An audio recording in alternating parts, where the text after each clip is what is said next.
So let's talk about how nerve-wracking and long and tiresome this whole breaking into tech sales process is.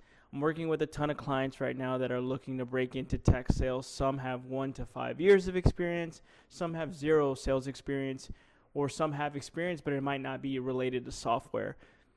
The biggest thing that I can't emphasize is that it's a tiresome process. Unless you have somebody or know a specific referral to get you in, it is very difficult right now. And the reason why it's so difficult right now in 2025, going into the second half of the year, is a lot of people have lost their jobs. There's a ton of people out there. There's a huge talent pool. This is what I've talked to a client last night about is, look, there's a ton of Anthonys that are out of a job.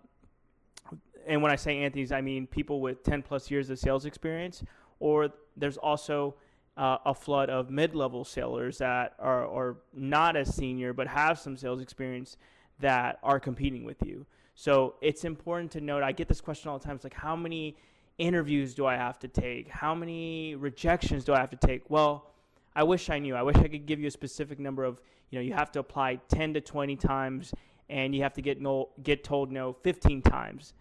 Unfortunately, that's just not how it works, right? So the mindset that I keep telling every client to have is every no gets you closer to a yes.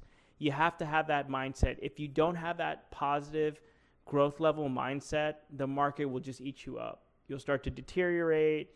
You start to get lazy. You're not putting enough effort, and that's going to reflect in an interview process, and you'll never get the outcome that you want. If you're okay with that, then yeah, so be it. But when you're working with me as your coach, it's important to be able to bring that level of positivity, but then at the same time, show that you've prepared.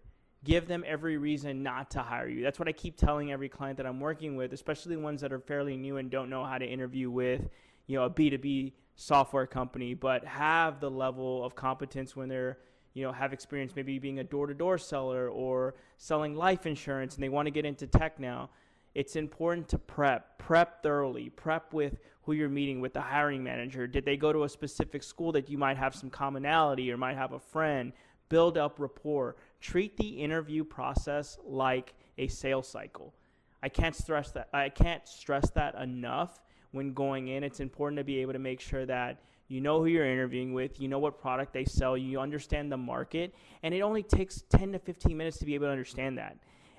I don't think companies are expecting you to do this thesis level research on their company. I think it's just more so show that you've taken some level of interest and have some energy to talk about their solution.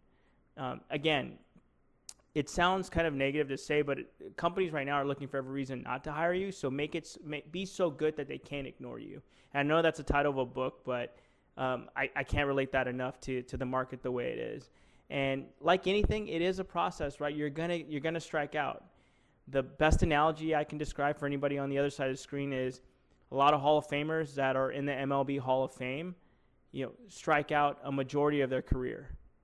25% or above, they're hitting and getting on base, right, or getting a hit. So they're averaging, 250 hit rate, and they're in the Hall of Fame. Apply that same level of analogy to your sales career, your tech sales career, especially when you're interviewing.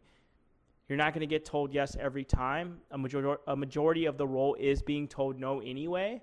So make sure you're going in there with a growth mindset.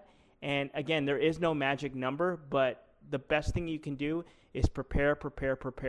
Book a session with me now. DM me if you have any other questions. Peace.